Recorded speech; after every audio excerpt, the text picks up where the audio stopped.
آقا علیہ السلام کے پیارے دیوانوں یاد رکھنا، یا ایتھا النفس المطمئنہ یہ سب کے لیے نہیں ہے، میرے اور آپ کے لیے نہیں ہے۔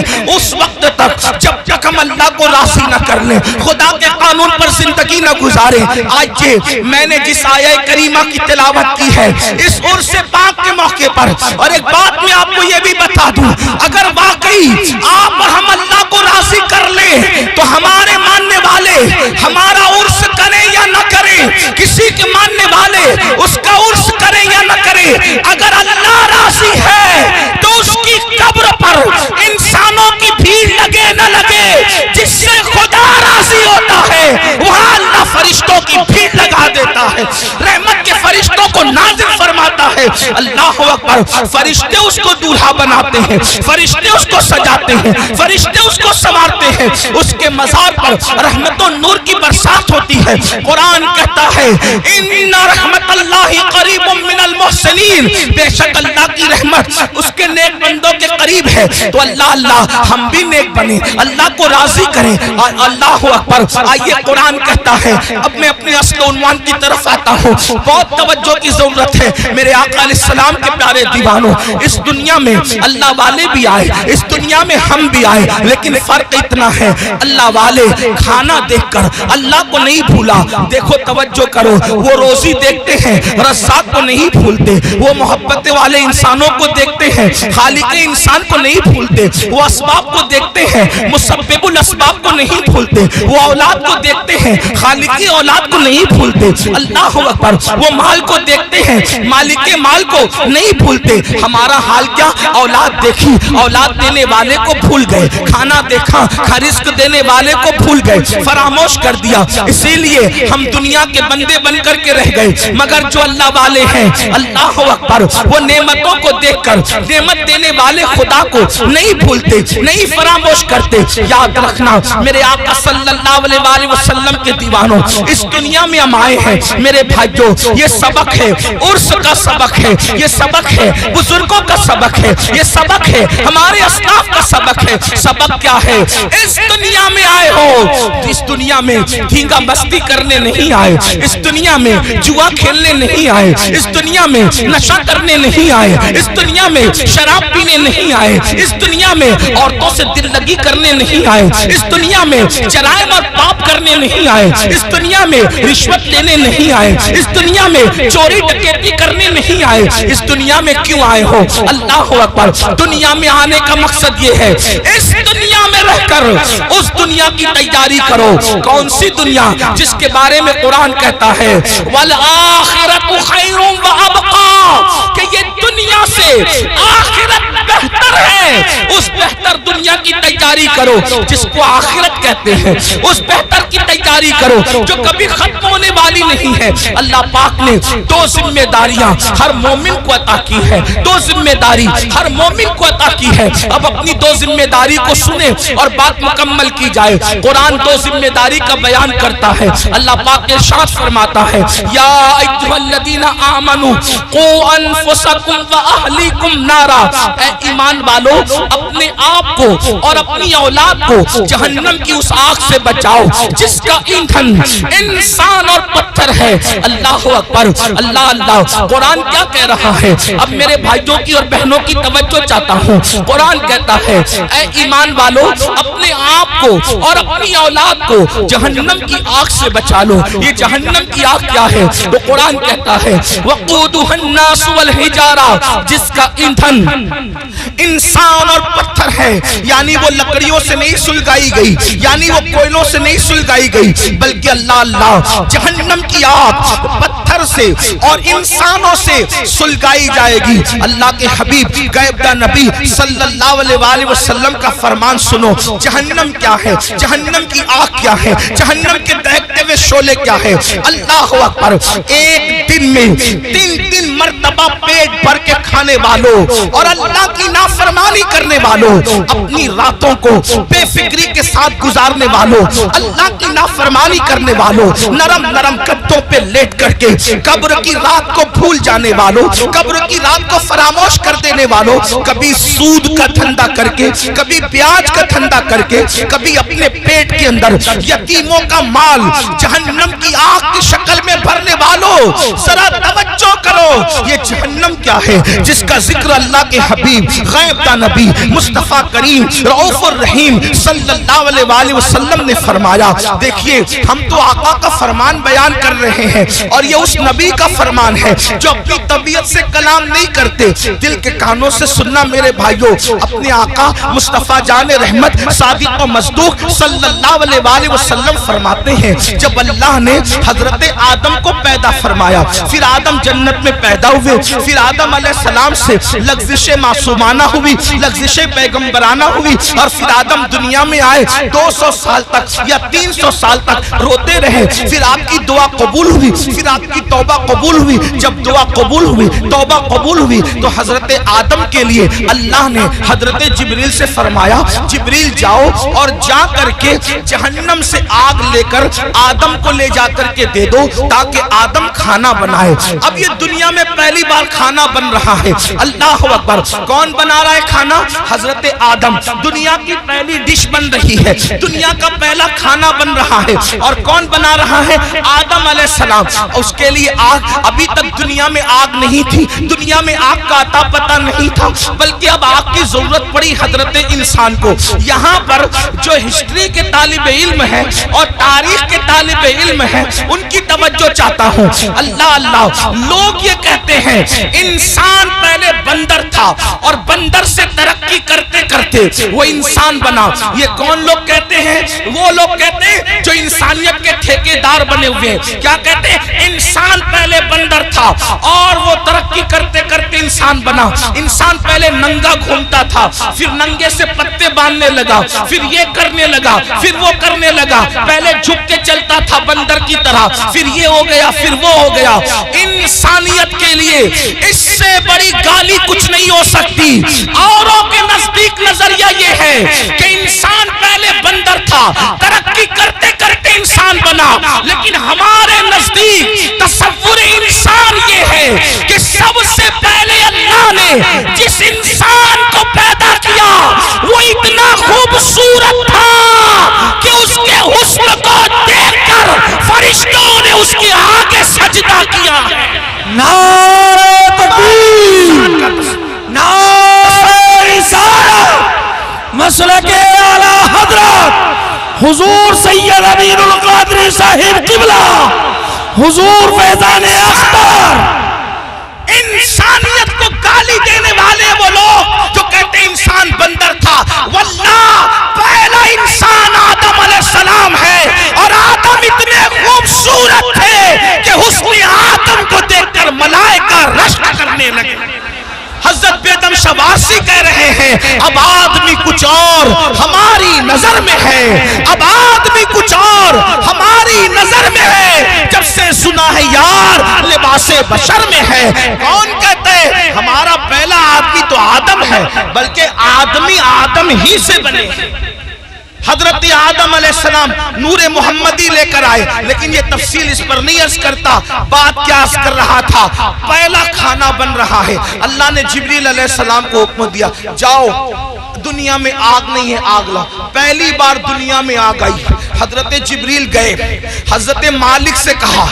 کون مالک؟ یہ حضرت مالک جہنم کے داروغہ ہیں، یعنی جہنم کا پورا نظام سسٹم اللہ نے ان کو سونپ رکھا ہے۔ تو حضرت مالک علیہ السلام کے پاس جبریل کہتے ہیں، جبریل علیہ السلام کہتے ہیں مالک حضرت آدم کو آگ کی ضرورت پیش آئی ہے، اس لیے جو ہے مجھے آگ دیجیے۔ اب ذرا توجہ کرنا، جہنم سے آگ دنیا میں آ رہی ہے۔ حضرت مالک نے کہا کتنی آگ چاہیے؟ کھانا پکانے کے لیے آدم کو آگ چاہیے، ایک کھجور اتنی، کھجور جتنی ہوتی ہے کھجور اتنی آگ مجھے دے دے تاکہ میں آدم کو لے جا کر کے دے دوں۔ حضرت مالک نے کہا اے جبریل اگر کھجور اتنی آگ آپ جہنم سے دنیا میں لے کر جائیں گے تو ساری زمین بھی جل جائے گی، آسمان بھی جل کر بھسم ہو جائیں گے۔ نہ زمین برداشت کر سکتی ہے نہ آسمان برداشت کر سکتا ہے۔ کھجور اتنی آگ دنیا میں گئی تو پوری زمین اور آسمان آسمان جل کر کے راکھ ہو جائیں گے۔ پھر اس کے بعد حضرت جبریل نے کہا اے مالک آدھی کھجور جتنی مجھے جہنم کی آگ دے دیجئے تاکہ میں ان کو لے جا کر کے دے دوں۔ تو حضرت سیدنا جبریل امین نے جب کہا آدھی کھجور اتنی جو ہے وہ جہنم کی آگ دے دو، تو تب حضرت مالک نے کہا اگر میں نے آدھی کھجور اتنی آگ دے دی تو بھی یہ حال ہوگا کہ دنیا میں آسمان سے کبھی بارش نہیں ہوگی، کبھی پانی نہیں برسے گا، اس لیے آپ آدھی کھجور اتنی بھی آگ نہ لے کر جائیں۔ تو پھر کہا کتنی؟ تو حضرت سیدنا مالک نے کہا آپ سوئی کے ناکے اتنی یا ایک ذرہ جتنا ہوتا ہے اتنی آگ لے جائیں، وہ بھی ڈائریکٹ نہ لے جائیں۔ اب میں اپنے بھائیوں کی توجہ چاہتا ہوں، دیکھو یہ سارے عنوانات بہت غور کرنے والے ہوتے ہیں، توجہ کرنے والے ہوتے ہیں۔ میرے بھائیوں ہم آپ لوگوں کی محبتوں کا احترام کرتے ہیں، لیکن ایک بات آپ کو بتاؤں، ہمارے فوٹو اور ہماری تصویریں قیمتی نہیں ہیں، بلکہ رسول اللہ کی یہ فرامین اہم ہے جو آپ کو سنانے کے لیے بلایا جاتا ہے، اور آپ بہت اچھے سے سن رہے ہیں، لیکن تھوڑی آپ کی توجہ چاہتا ہوں۔ اتنی لمبی روایت میں نے پڑھی، اب اصل جو ہے وہ جس مقصد کے لیے پڑھی وہ یہ ہے، حضرت جبریل نے ایک کھجور اتنی آگ مانگی، منع کیا گیا، آدھی کھجور اتنی آگ مانگی، منع کیا گیا کہ بارش نہیں ہوگی آسمان سے، پھر ایک ذرے کے برابر آگ دی گئی۔ تو حضرت مالک نے کہا اس کو بھی ڈائریکٹ نہ لے جائیں بلکہ اس کو پہلے دھلا جائے۔ تو ذرہ برابر آگ حضرت جبریل کو حضرت مالک نے دیا، 70 مرتبہ جبریل علیہ السلام نے اس جہنم کی آگ کو رحمت کے پانی سے دھویا، اس کو واش کیا، دھویا، اور 70 بار دھونے کے بعد پھر اس آگ کو ذرہ برابر دنیا میں لایا گیا۔ لیجئے حضرت آدم، یہ کھانا بنانے کے لیے ہے، تو حضرت آدم نے فرمایا اس کو پہاڑ پہ رکھو۔ جب وہ ذرہ برابر جہنم کی آگ جس کو 70 بار دھویا گیا تھا، ندی کے پانی سے نہیں، نہروں کے پانی سے نہیں، دنیا کے پانی سے نہیں، بلکہ رحمت خدا کے پانی سے 70 بار اس ذرے کو اور ذرہ برابر آگ کو دھویا گیا تھا۔ اور جب حضرت جبریل نے اس کو پہاڑ پہ رکھا تو پہاڑ پہ وہ ذرہ برابر آگ پڑی تو پورا پہاڑ جل کر کے بھسم ہو گیا، اور وہ ذرہ برابر آگ نے جب پہاڑ کو جلا دیا تو وہ فوراً جہنم کی طرف لوٹ گئی۔ پہاڑ کے جلنے سے، اس آگ کے اثر سے جو دھواں نکلا تھا، وہ دھواں پتھروں میں، لوہے میں اور جن لکڑیوں میں آگ ہے ان میں گھس گیا۔ اللہ اکبر! تو یہ جو دنیا میں آگ دیکھ رہے ہیں، یہ آگ وہ آگ نہیں ہے، بلکہ اس آگ کے اثر سے جو دھواں نکلا تھا، وہ دھواں ہے جو یہ آگ دنیا کی آگ ہے۔ اب مجھے بتاؤ، ذرہ برابر جہنم کی آگ 70 مرتبہ رحمت کے پانی سے دھو کر دنیا میں لائی جائے، وہ پہاڑ کو جلا دے اور پھر جہنم میں لوٹ جائے، تو اس کے باقیات، اس کے دھوئے کے اثرات اتنی تیز ہیں کہ اگر جلا دے تو بستیاں جل کر خاکستر ہو جائے، اگر جلا دے تو انسان مر جائے، اگر جلا دے تو انسان کی آنکھیں اندھی ہو جائے، اگر جلا دے تو انسان کا دماغ کام نہ کرے۔ مجھے بتاؤ، 70 مرتبہ رحمت کے پانی سے ذرہ برابر آگ پر یہ اثر ہے، تو وہ جو جہنم کی پوری آگ ہے اس کا کیا حال ہوگا، اس کا کیا اثر ہوگا؟ اب اللہ اسی آگ سے بچنے کا حکم دے رہا ہے۔ اے مومنو، میرے محبوب کے غلاموں، میرے محبوب کا نام لینے والوں، میرے محبوب کا کلمہ پڑھنے والوں، اپنے آپ کو اس آگ سے بچاؤ۔ آپ مجھے بتائیں، جب یہ جہنم کی آگ کا دھواں ہے جو دنیا کی آگ ہے، ہم اس کو برداشت نہیں کر سکتے، تو وہ جہنم کے دہکتے ہوئے شعلے، وہ جہنم کے بھڑکتے ہوئے شعلے جس کے بارے میں حدیث پاک میں آیا ہے 3000 سال تک کے اس کو جلایا اور دہکایا گیا ہے۔ اب جہنم کی آگ مکمل سیاہ ہے، مکمل کالی ہے، اب وہ کس کے لیے ہے؟ آئیے اب ترتیب وار کچھ لوگوں کا ذکر سن لے۔ اللہ اللہ، کاش اپنی کمزوریوں پہ رحم کر کے، کاش اپنی کمزوریوں پہ رحم کر کے ہم اپنے آپ کو جہنم سے بچانے کی فکر کرتے، اپنے بچوں کو جہنم سے بچانے کی فکر کرتے۔ آئیے میں ایک حدیث پڑھتا ہوں، طویل حدیث رسول پاک صاحب لولاک سیاح افلاق صلی اللہ علیہ وسلم کی۔ اللہ اکبر، آج بہت سارے جرائم، بہت سارے گناہ ہمارے سماج میں بڑھتے جا رہے ہیں۔ ان میں سے ایک گناہ کیا ہے؟ فلم دیکھ کر، سیریل دیکھ کر، پکچر دیکھ کر لڑکے اور لڑکیوں میں آپس میں افیئر کا معاملہ جگ رہا ہے۔ اور اب شاید ہی کچھ بچے اور بچیاں ایسے ہوں گے کہ جو افیئر سے محفوظ ہیں، الا ماشاءاللہ۔ اور اس کے بعد پھر یہ افیئر کے معاملات، افیئر کی داستان انسان کو زنا تک لے جاتی ہے۔ اور یہ زنا کیا ہے؟ اب سنیے، اللہ اکبر، میرے اور تمہارے سچے نبی صلی اللہ علیہ وسلم فرماتے ہیں آج زنا بڑھ رہا ہے۔ بلکہ آپ کو بتاؤں، یہاں تک کہ لکھنے والوں نے لکھا ہر منٹ پر کئی زنا ریکارڈ کیا جا رہا ہے دنیا میں۔ تعفن ہے زنا کا، تعفن ہے بدکاری کا۔ اللہ اکبر، ہیرو ہیروئن کے چکر میں انسان اب زنا کو گناہ بھی نہیں سمجھتا۔ آؤ آؤ، اپنے نبی کا فرمان سنو، اپنے سچے رسول کا فرمان سنو اور اپنے آپ کو جہنم کی آگ سے بچا لو۔ اللہ کے سچے نبی، غیب کا نبی صلی اللہ علیہ وسلم فرماتے ہیں کہ جب قیامت کے دن زانیوں کو میدان محشر میں لایا جائے گا، اللہ اللہ، اللہ کرے کسی کو یہ گناہ نہ کرے، اور اگر کسی نے کی ہو تو وہ جلد سے جلد توبہ کرے، اس گندگی سے نکلے۔ اے میری قوم کے جوانوں، گندی فلمیں دیکھ کر، گندی پکچریں دیکھ کر کس میں ڈوبے جا رہے ہو؟ اللہ اکبر، زنا کے بارے میں تمہارے اور میرے سچے نبی صلی اللہ علیہ وسلم ارشاد فرماتے ہیں کہ جب زانیوں کو قیامت کے دن میدان محشر میں لایا جائے گا تو پورا میدان محشر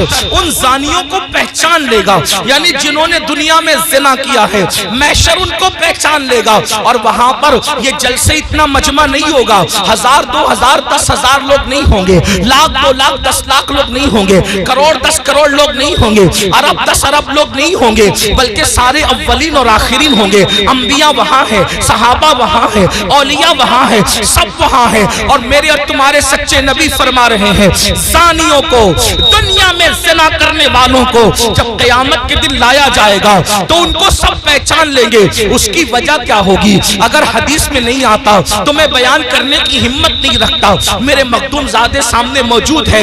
اس طرح کے عناوین جو ہے میں محفل کے اندر کہنے سے احتیاط کرتا ہوں، لیکن جب دل ٹوٹتا ہے اور قوم جو ہے جس آگ میں جل رہی ہو اور پھر رسول اللہ کا فرمان ہو، تو پھر میں حیا کے پردے میں آپ کے دلوں کے دروازے پر یہ بات ضرور رکھ دینا چاہتا ہوں، سنو سنو، زنا کے اڈوں کی طرف جانے والے جوان، یقیناً یہاں جو لوگ موجود ہیں وہ ایسے نہیں ہیں، لیکن آپ کو مخاطب کر کے ان تک خدا کے بندوں تک آواز پہنچانا ہے جو اس آواز کے مستحق ہیں، ان بچیوں تک آواز پہنچانا ہے جو اس آواز کی مستحق ہے۔ سنو، اللہ کے رسول سچے نبی فرماتے ہیں کہ زانیوں کو جب قیامت کے دن لایا جائے گا تو پورا محشر ان کو پہچان لے گا۔ پہچاننے کی وجہ کیا ہوگی؟ آقا فرماتے ہیں ان کی شرمگاہوں سے اتنی گندی بدبو آئے گی، اتنی خطرناک بدبو آئے گی کہ میدان محشر ان کی بدبو کو دیکھ کر ان کو پہچان لے گا۔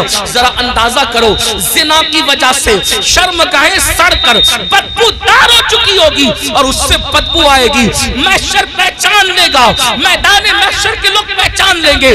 مجھے بتاؤ، جس کے منہ میں بدبو آتی ہے وہ کتنا شرمندہ رہتا ہے دنیا میں۔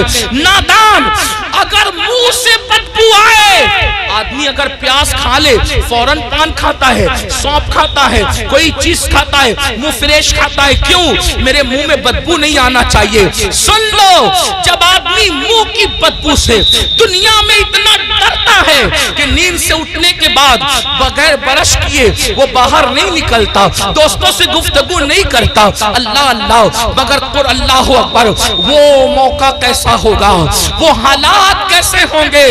فلم دیکھ کر کے کسی ہیرو کے چکر میں زنا کی طرف جانے والوں سنو میری قوم کے جوانوں، اللہ اکبر، آقا ارشاد فرماتے ہیں زانیوں کی شرمگاہوں سے سڑی ہوئی بدبو آئے گی تو پورا محشر ان پہ لعنت کرے گا، لعنت، محشر بھی لعنت کرے گا، فرشتے بھی لعنت کریں گے، اللہ بھی لعنت کرے گا، اور اللہ ان سے قیامت کے دن کلام نہیں کرے گا، ان سے اللہ بات نہیں کرے گا۔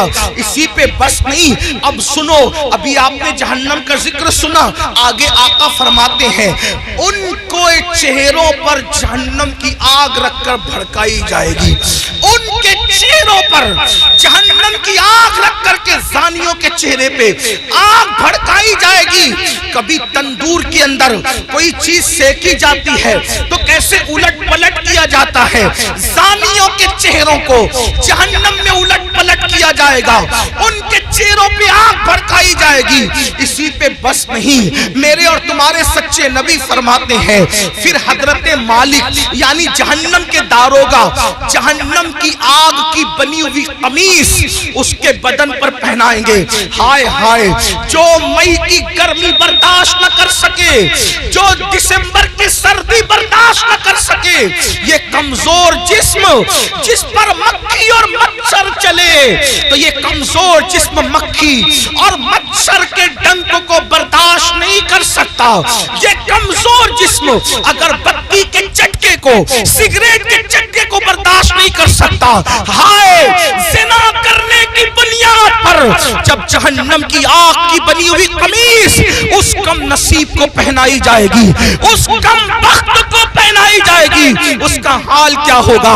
اگر یہ بات کوئی مولوی صاحب کہہ دیتے تو لوگ کہتے مولانا ڈرا رہے ہیں، اگر کوئی لیڈر سیاسی کہہ دیتا تو لوگ کہتے کہ اپنی بات ہو رہی ہے، لیکن واللہ یہ اس رسول نے فرمایا ہے جو زمین پہ بیٹھ کر کے لامکا کی خبر دیتے ہیں، جو ماں کے شکم میں رہ کر کے لوح محفوظ پر چلنے والے قلم کی آواز کو سن لیا کرتے ہیں۔ اللہ اللہ، لرز جاؤ گندی فلمیں دیکھ کر، زنا کو شوق بنانے والوں لرز جاؤ، آگ کی قمیص جب ان کو پہنائی جائے گی تو وہ تڑپیں گے، وہ بلکیں گے۔ اسی پر بس نہیں بلکہ تمہارے اور میرے سچے نبی مصطفیٰ کریم رؤوف الرحیم صلی اللہ علیہ وآلہ وسلم فرماتے ہیں اس کے بعد حضرت مالک فرشتوں کو کہیں گے جو جہنم کے فرشتے ہیں، ان سے کہیں گے ان زانیوں کی آنکھوں میں آگ کی سلاخیں ڈال دو، ان جہنمیوں کی آنکھوں میں آگ کی سلاخیں ڈال دو۔ ہائے ہائے، جہنم کی آگ سے بنی ہوئی سلاخیں ان کی آنکھوں میں ڈالنے کا حکم ہوگا۔ حضرت مالک کہیں گے یہ زانی لوگ حرام دیکھتے تھے اپنی آنکھوں سے، حرام دیکھتے تھے اپنی آنکھوں سے، ان کی آنکھوں میں جہنم کی آگ کی سلاخیں پھیر دو۔ تھوڑا غور تو کرو، اگر یہ بات کسی کتاب میں کسی صرف ایک عام انسان کی لکھی ہوئی ہوتی میں کبھی اتنے اہتمام سے بیان نہ کرتا، لیکن وہ رسول بیان کر رہے ہیں جن کی زبان پر سوائے حق کے کچھ اور جاری نہیں ہوتا۔ میرے امام کہتے ہیں وہ دہن جس کی ہر بات وحی خدا، چشمہ علم و حکمت پہ لاکھوں سلام، وہ زبان جس کو سب کن کی کنجی کہے، اس کی نافذ حکومت پہ لاکھوں سلام۔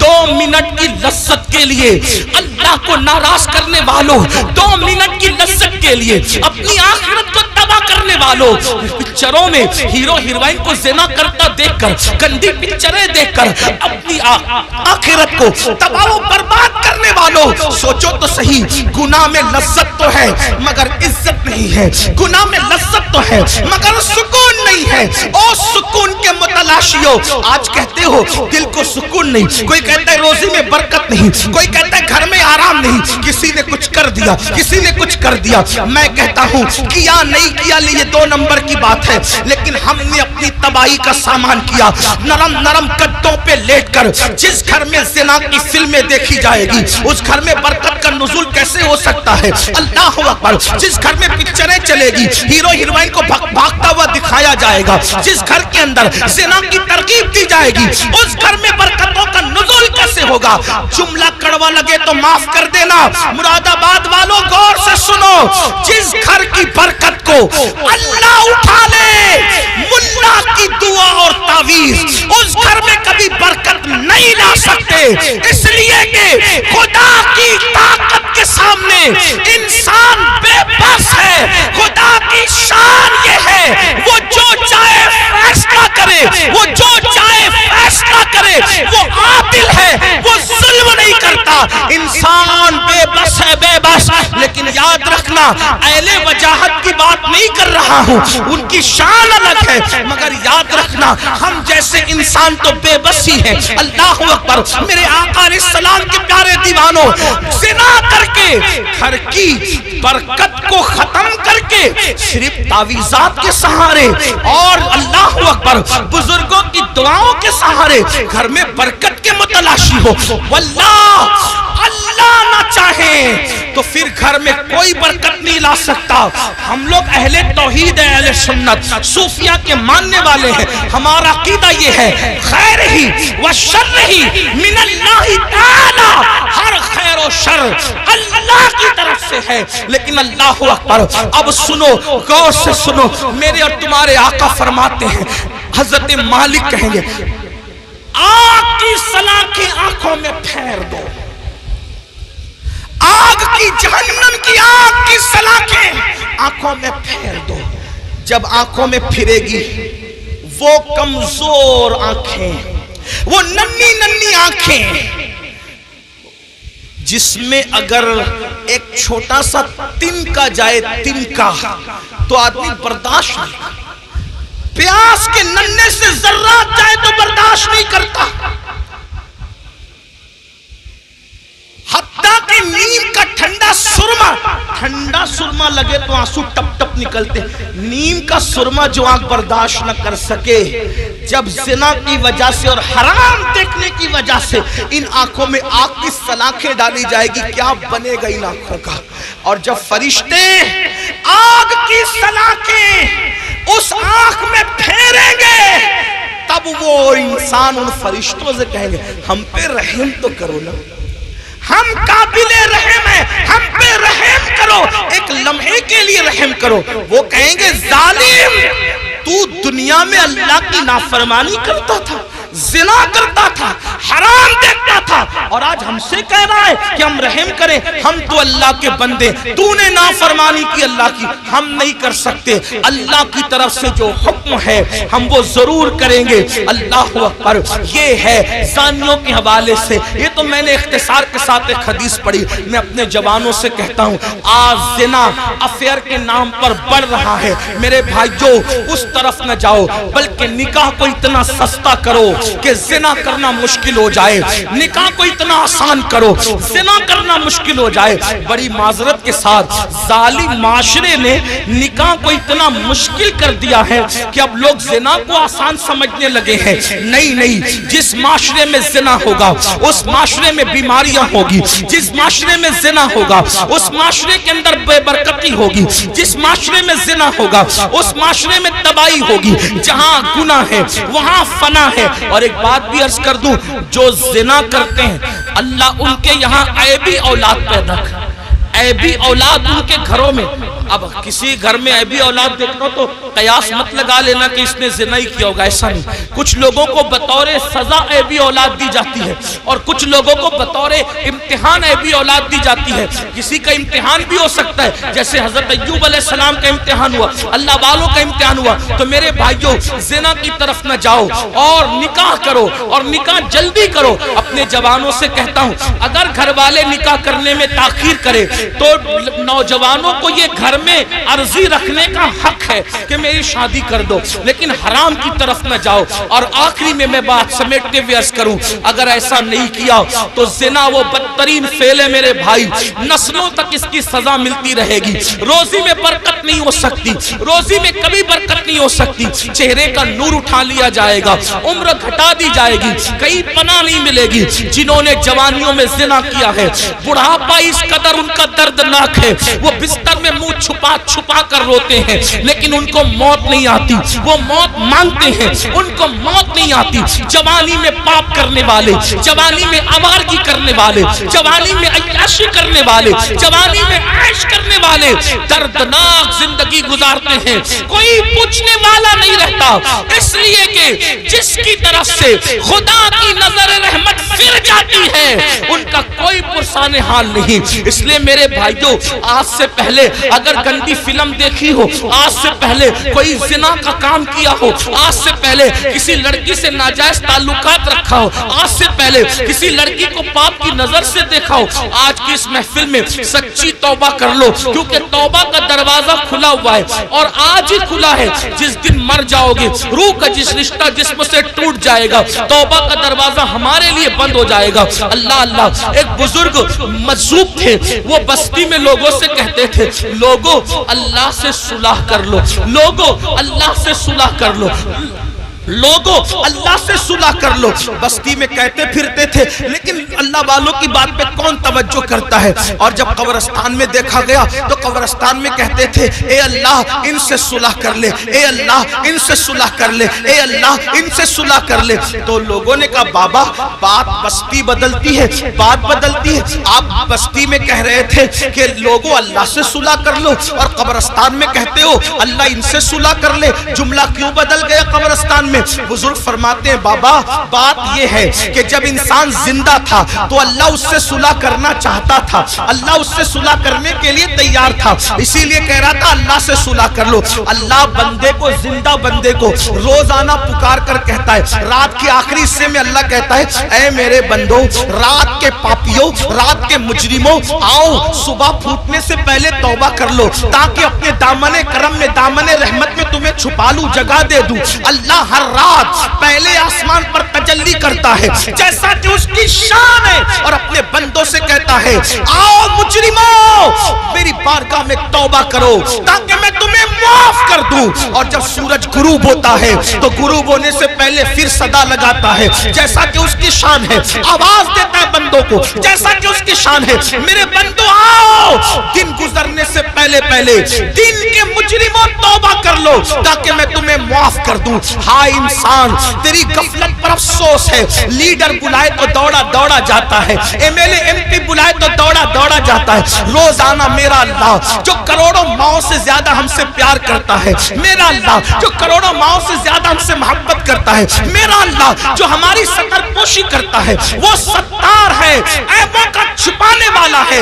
یاد رکھنا مسلمانوں، اگر اللہ نے ہمارے عیبوں پہ پردہ نہ ڈالا ہوتا تو نہ آپ یہاں بیٹھنے کے قابل ہوتے، نہ ہم لوگ یہاں بیٹھنے کے قابل ہوتے۔ کتنا کرم ہے، گناہ کرتے ہیں، عیبوں پہ پردہ ڈالتا ہے۔ ارے بیوی اتنی محبت کرتی ہے لیکن ہمارے عیب دیکھتی ہے تو اپنے میکے میں جا کر بیان کرتی ہے، امی اتنا پیار کرتی ہے، ہمارے عیب دیکھتی ہے تو ابو کو بیان کرتی ہے، ابو اتنا پیار کرتے ہیں، ہمارے عیب دیکھتے ہیں تو امی کو بیان کرتے ہیں، بھائی لوگ اتنا پیار کرتے ہیں، ہمارے عیب دیکھتے ہیں تو بھائیوں کو بیان کرتے ہیں۔ کتنا میرا مولا پیارا ہے، کیسا کرم کرنے والا ہے۔ اتنے ہم جرائم کریں، اتنے گناہ کریں، پردے پہ پردے ڈالتا ہے، پردے پہ پردے ڈالتا ہے، پردے پہ پردے ڈالتا ہے۔ اللہ کے بندو، سب کی محبتوں کا خیال کیا، ذرا رب کی محبت کا بھی تو خیال کرو۔ جو بات آخری عرض کرنے چلا تھا، ایک حدیث پڑھنے چلا تھا، آؤ میرے اللہ کی کے فرمان پر عمل کرو۔ آج سے پہلے جو ہوا سو ہوا، آج سچی توبہ کر لو، اپنے آپ کو بدل دو، زندگی میں تبدیلی پیدا کر لو، زندگی میں انقلاب پیدا کر لو۔ پتا ہے اللہ نے کیسے کیسوں کو معاف کیا؟ بس یہ روایت پڑھ کے بات ختم کروں گا تاکہ میرا جوان جو گانے سن کر مجرم ہو گیا، جو زنا کر کے مجرم ہو گیا، جو عورتوں سے پیار کے نام پہ مجرم ہو گیا، ان کو دھاڑس بندے کہ ہم توبہ کریں تو اللہ ہمیں معاف کرے گا، اللہ ہماری مغفرت کرے گا۔